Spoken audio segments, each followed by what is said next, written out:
স্বপ্নে সহবাস করতে দেখলে গুনাহ হবে কিনা, কোন খাটের উপর দাঁড়িয়ে নামাজ পড়া যাবে কিনা, একা নামাজে একামত দেওয়া জরুরি কিনা, রুকু করার সময় কাপড় টাকনুর উপরে উঠে গেলে নামাজ হবে কি, এর ক্ষেত্রে ছেলে বা মেয়ের ছবি দেখা যাবে কিনা, ব্যাংকে ডিপিএস করা কি হালাল হবে, নবজাতকের বমি কাপড়ে লাগলে নামাজ হবে কিনা, আমার ছেলের রোগ মুক্তির জন্য আমি কি দোয়া করব, মৃত ব্যক্তির উদ্দেশ্যে মসজিদে মিষ্টি দিলে কি কোনো সওয়াব হবে, নামাজে সানা পড়তে ভুলে গেলে নামাজ হবে কিনা, অজুর সময় ঘন দাড়ির ভেতর পানি কিভাবে পৌঁছাতে হবে, মৃত ব্যক্তির সামনে আগরবাতি জ্বালানো যাবে কিনা। আর বিলম্ব না করে চলুন আপনাদের যে প্রশ্নগুলো ইতিমধ্যে আমাদের কাছে চলে এসছে সেগুলোর উত্তর দিয়ে আমরা শুরু করি। এমনি নাসিমউদ্দিন আপনি জানতে চেয়েছেন অজুর সময় ঘন দাড়ির ভেতর পানি কিভাবে পৌঁছাতে হবে। দেখুন, পানি এভাবে কোষ করে ধরে আপনি যেভাবে ভিজিয়ে রাখেন তাহলে সেক্ষেত্রে যত ঘন দাড়ি হোক না কেন গোড়ায় চলে যাবে। এরপরে রোজি আপনি জানতেছেন রুকু করার সময় কাপড় টাকনুর উপরে উঠে গেলে নামাজ হবে কি। দেখুন, রুকু করার সময় যদি টাকনুর উপরে কাপড় উঠে যায় তাহলে সেক্ষেত্রে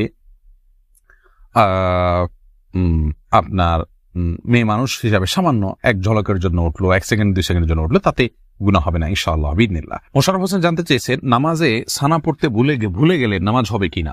হ্যাঁ ভাই, নামাজ হয়ে যাবে, কারণ সানা পড়া এটা নামাজের জন্য ফরজ বা ওয়াজিব নয়, এমন কোনো কিছু ছুটে গেলে নামাজ হয়ে যাবে, কোনো অসুবিধা নেই। নুসরাত জাহান ইমু আপনি জানতে চেয়েছেন মৃত ব্যক্তির সামনে আগরবাতি জ্বালানো যাবে কিনা। দেখুন, আগরবাতি মূলত জ্বালানোর নির্দেশ হলো সুগ্রহণের জন্য, অতএব মৃত ব্যক্তিকে রেখেছেন, তার দেহ থেকে কোনো দুর্গন্ধ আসতে পারে, সেই জায়গা থেকে আপনি সুগ্রাণ যুক্ত কোনো কিছু ব্যবহার করতেই পারেন, আগরবাতি জ্বালাতেই পারেন। এছাড়া মসজিদে আগরবাতি জ্বালানোর কথা মুরাদুল্লাহ তাআলা বলেছেন। ইমানদারের বাসা বাড়িতে আগরবাতি অথবা ধূপের আপনার ধোঁয়া এটা প্রজ্বলন করা হবে সুগ্রাণের জন্য, এটি ভালো, এটি খারাপ কোনো কাজ নয়, তবে মৃত ব্যক্তির জন্য করতেই হবে এমন কোনো বিষয় নয়। এমডি শাফি জানতেছেন মোবাইলে ইমার্জেন্সি টাকা খরচ করে টাকা না দিয়ে মারা গেলে ক্ষমা হবে কি। না ভাই, এটা গুনাহের কারণ, এজন্যই ইমার্জেন্সি ব্যালেন্স নিলে খুব দ্রুত সেটা পরিশোধ করার চেষ্টা করে ফেলা উচিত। আর সেই সাথে তার আত্মীয়স্বজন যারা আছেন তারা পরবর্তীতে তার দেনা পাওনা পরিশোধের ক্ষেত্রে তাদের খেয়াল করা উচিত। এটা হতেই পারে মানুষের দ্বারা, যদি এরকম হয় তাহলে সেক্ষেত্রে তাদেরকে ওসিয়ত করে যাওয়া উচিত যে আমার দেনা পাওনাগুলো হয়তো সাবধান থাকবে, তাদের পক্ষ থেকে আদায় করলে ইনশাআল্লাহ তিনি দায়মুক্ত হয়ে যাবেন। এরপরে বোন সাদিয়া ইসলাম জানতেছেন লোকমুখে শুনেছি জীবদ্দশায় 1 কেজি সুরমা লাগালে সে জান্নাতি, এটা কি সঠিক না বোন? এরকম কোনো কথা নেই যে 1 কেজি পরিমাণ সুরমা লাগালে সে জান্নাতি হবে, তবে হ্যাঁ, মৌলিকভাবে সুরমা লাগানো রাসূল আকরাম সাল্লাল্লাহু আলাইহি ওয়াসাল্লামের সুন্নাহ এবং সে বিষয়ে নবী সাল্লাল্লাহু আলাইহি ওয়াসাল্লামের সুস্পষ্ট নির্দেশনা রয়েছে, আমরা সুরমা লাগাবো আমাদের সাধ্য অনুযায়ী, তবে 1 কেজি পরিমাণ লাগাতে হবে এমন কোনো কথা নেই, এটি মনে করার কথা। নাহিদ নোমান জানতে চেয়েছেন কোন কাজ করলে পরিবারে অশান্তি দূর হবে ও আর্থিক সচ্ছলতা ফিরবে। ভাই নাহিদ, এর জন্য আপনাকে আমি পরামর্শ দেব 2টি কাজ সবচেয়ে গুরুত্বের সাথে করার, এক হলো দুরূদ শরীফ আর একটা হলো ইস্তেগফার। এই 2টি জিনিস আপনি বেশি বেশি করে পাঠ করবেন। রাসূল আকরাম সাল্লাল্লাহু আলাইহি ওয়াসাল্লামের হাদিস থেকে বোঝা যায় দুরূদ এটা বেশি বেশি করে পাঠ করলে মানুষের বিপদ আপদ দূর হয়, পেরেশানি থেকে আল্লাহ তাআলা মুক্তি নসিব করেন। ইস্তেগফার ক্ষেত্রে আল্লাহ তাআলা বলেছেন সূরা নূহের মধ্যে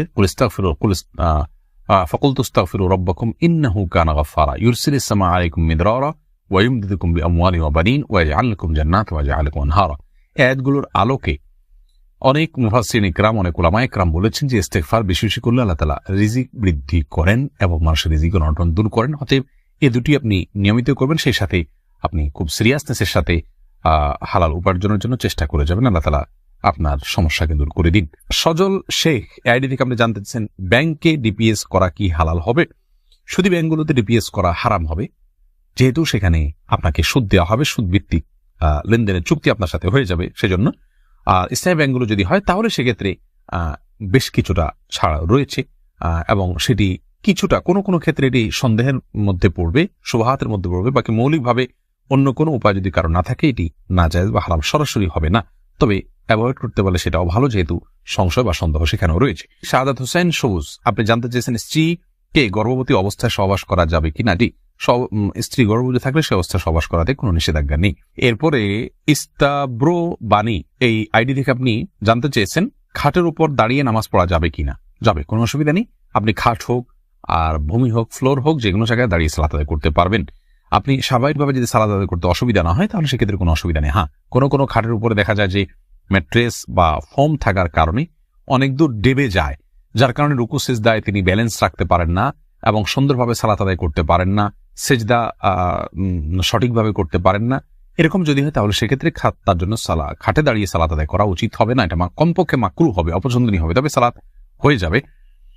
যেহেতু সালাত স্বাভাবিকভাবে করতে তার অসুবিধা হয়, শরীরে ব্যালেন্স ঠিক রাখতে পারে না, আরোগ্য চিন্তা যথাযথভাবে করতে অসুবিধা হয় এবং মনোযোগও ব্যাঘাত সৃষ্টি হয়, যার কারণে এরকম জায়গায় সালাতে করা উচিত। আর যদি এতটা নরম না হয় তাহলে সেক্ষেত্রে সাধারণ খাটে বা চকিতে সালাত আদায় করতে কোনো অসুবিধা নেই। সাইফুল ইসলাম জানতে চেয়েছেন, নামাজের প্রথম রাকাতে আউযুবিল্লাহ বিসমিল্লাহ সহ সূরা পাঠ করে প্রথম রাকাত শেষ করলাম, দ্বিতীয় রাকাত কি পুনরায় আউযুবিল্লাহ পাঠ করতে হবে না বিসমিল্লাহ পাঠ করলেই হবে?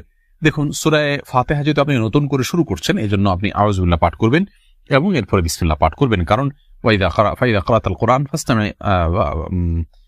ফাস্তাইয বিল্লাহি মিনাশ শাইতানির রাজিম, আল্লাহ তাআলা বলেছেন কোরআন যখন পাঠ করবে তখন তুমি আল্লাহ তাআলার কাছে আশ্রয় চাইবে শয়তান থেকে। এই জন্য প্রথম রাকাতে আপনি সূরা ফাতিহা পাঠ করেছেন, এরপরে আপনি রুকু করেছেন, সিজদা করেছেন, তাসবিহ পাঠ করেছেন, অনেকগুলো কাজ করেছেন, আবার নতুন করে আপনি তেলাওয়াত শুরু করছেন, যার কারণে আপনি এখানে আউযুবিল্লাহ সূরা দুইটা পাঠ করবেন। আয়েশা আহমেদ, আপনি ইউটিউব চ্যানেলে প্রশ্ন করেছেন, বিয়ের ক্ষেত্রে ছেলে বা মেয়ের ছবি দেখা যাবে কিনা? দেখুন, ছেলে বা মেয়ের ছবি দেখা যাবে বিয়ের ক্ষেত্রে শর্ত সাপেক্ষে। আর সে শর্ত হলো, ছেলে মেয়ের ছবি দেখবে, তার কোনো বাবা অভিভাবক অন্য কাউকে দেখাবে না এবং দেখার পরে মুছে ফেলবে নিজের কাছ থেকে, এবং মেয়েও ছেলের ছবি দেখবেন এবং সেটি ফিতনায় পতিত হয়, ছবি দেখে বাজে চিন্তা হয়, বিবাহ ছাড়া আগ পর্যন্ত সেই সুযোগ যেন না থাকে, সেজন্য এটি রিমুভ করে ফেলবেন।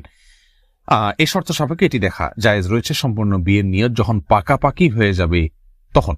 আর আজকাল যেমন হয়, আল্লাহ মাফ করুক, তথাকথিত অবৈধ প্রেমের ক্ষেত্রে অনেকে বলে যে আমার বিয়ের নিয়ত আছে সেজন্য আমি দেখছি, আপনি দেখেই যাবেন, এ অধিকার আপনাকে দেওয়া হয়নি। আপনি এক নজর দেখতে পারেন শুধুমাত্র জানার জন্য, বাস এটুকু, এরপরে আপনি সেটার কন্টিনিউ করতে পারবেন না। মহিমা মাহি, আপনি জানতে চেয়েছেন নবজাতকের বমি কাপড়ে লাগলে নামাজ হবে কিনা? দেখুন, বমি নাপাক, সেটা নবজাতক হোক অথবা প্রাপ্তবয়স্ক কেউ হোক, সবার বমি নাপাক, যার কারণে এটি লাগলে নাপাক হয়ে যাবে। এমনি মামুন হোসেন জানতে চেয়েছেন, মৃত ব্যক্তির উদ্দেশ্যে মসজিদে মিষ্টি দিলে কি কোনো সওয়াব হবে? দেখুন, মৃত ব্যক্তির পক্ষ থেকে আপনি গরিব দুঃখীকে খাবার দিতে পারেন, কোনো অসুবিধা নেই। দিনক্ষণ ঠিক না করে এমনিতে গরিব দুঃখীকে খাবার দিলেন। মসজিদে বিশেষভাবে খাবার দিতে এমন কোনো কথা নেই। গরিব দুঃখীকে খাবারটা আপনি বাইরেও দিতে পারেন, তাদের বাসা পৌঁছে দিতে পারেন। মসজিদ থেকে মসজিদের সাধারণ মুসল্লিরা আছে তাদেরকে আপনি দান করতে পারেন মৃত ব্যক্তিকে সওয়াবের উদ্দেশ্যে, সেটি হতে পারে। কিন্তু এটিকে আমাদের দেশে যেরকম সিস্টেম বানিয়ে নিয়েছে এমন মানুষ, যে কেউ মারা গেলে মসজিদে মিষ্টি পাঠানো, জিলাপি পাঠানো, মুসল্লিদেরকে খাওয়ানোর জন্য, এরকম কোনো নির্দেশ, আলাদা পার্টিকুলার নির্দেশ ইসলামে দেওয়া হয়নি। তবে হ্যাঁ, গরিবের পক্ষ, এই মৃত ব্যক্তির পক্ষ থেকে আমরা সাদাকা করতে পারি, তারই অংশ হিসাবে খাদ্যদান হতে পারে, সেটি গরিব অসহায় মানুষকে প্রাধান্য দিয়ে দেওয়া উচিত। মসজিদে না দিয়ে আপনি সেটি যদি বস্তিতে দেন, গরিব মানুষের বাসা বাড়িতে দেন, সেটি আরো বেশি সওয়াবের কারণ হবে ইনশাআল্লাহ। ফাতেমা বেগম জানাচ্ছেন, গরুর গোবর কি নাপাক?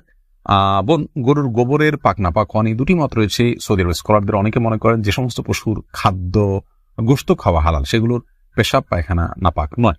তবে এর চাইতে অধিক শক্তিশালী হলো এক্ষেত্রে ইমাম আবু হানিফা রাহমাতুল্লাহ মত যে এগুলো নাপাক, অতএব সেই হিসাবে গরুর গোবরকে আমরা নাপাক বলবো। আফনান লিজ, আপনি জানতে চেয়েছেন আমার ছেলের রোগ মুক্তির জন্য আমি কি দোয়া করব?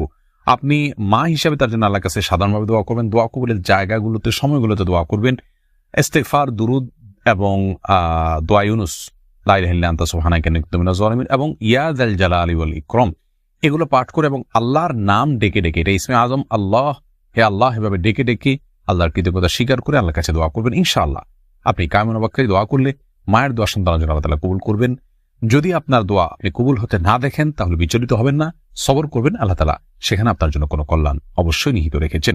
এমডি রায়হান সিদ্দিকী, আপনি জানতে চাইছেন মাগরিবের সময় ঘুমিয়ে বা শুয়ে থাকা বা খাওয়ার বিধান সম্পর্কে জানতে চাই। দেখুন ভাই রায়হান, মাগরিবের পরে এশার আগে শোয়ার ব্যাপারে হাদিস নিষেধাজ্ঞা রয়েছে। নবী সাল্লাল্লাহু আলাইহি ওয়াসাল্লাম অপছন্দ করতেন এই সময় শোয়াটাকে, যার কারণে মাগরিবের পরে শোয়া উচিত নয়।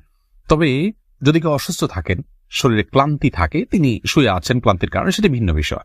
কিন্তু সাধারণ অবস্থাতে এই সময় ঘুমানো নিষেধ, কারণ এই সময় ঘুমাইলে আপনার এশার সালাত তরক হয়ে যেতে পারে। তাছাড়া সকাল এবং সন্ধ্যার সময়গুলো আল্লাহকে স্মরণ করার সময়, জিকিরের সময় জন্য এই সময় ঘুমিয়ে কাটাবেন না। শুধু সামান্য একটু শুয়ে থাকা, এটা ভিন্ন বিষয়, এটা ইনশাআল্লাহ নিষেধাজ্ঞার আওতায় পড়বে না। সুজন মুখতার, আপনি জানতে চেয়েছেন ইউটিউব চ্যানেলে স্বপ্নে সহবাস করতে দেখলে গুনাহ হবে কিনা? না, এর কারণে কোনো গুনাহ হবে না, কারণ এটি বান্দার ইচ্ছার দিন কোনো বিষয় নয়, বান্দার ইচ্ছাধীন বিষয় নয়, এমন বিষয়ের জন্য আল্লাহ তাআলা বান্দাকে পাকড়াও করবেন না। এমডি সোহাগ খান জানতেছেন একা নামাজে একামত দেওয়া জরুরি কিনা? জি ভাই, একা নামাজ পড়লেও আপনি যখন একাকি ফরজ নামাজ আদায় করবেন, একামত দিয়ে নামাজ পড়বেন, এই উদ্দেশ্যে কেউ চাইলে আপনার সঙ্গে এসে যোগ দিতে পারে জামাতে। আমরা কিন্তু এটা অনেকেই জানি না। কেউ যদি নামাজ শুরু করে দেন একা একা, তে যদি জোরে জোরে তাকবীর বলেন ইমামতের নিয়তে, পরবর্তীতে কেউ এসে তাকে টাচ করে তার পাশে দাঁড়িয়ে জামাতে শামিল হয়ে যেতে পারে, যে কোনো পর্যায়ে, যে কোনো মাঝামাঝি পর্যায়ে এসেও শামিল হয়ে যেতে পারে। তাহলে সেক্ষেত্রে তারা উভয় জামাতে সালাত আদায় করার সওয়াব পেয়ে গেলেন।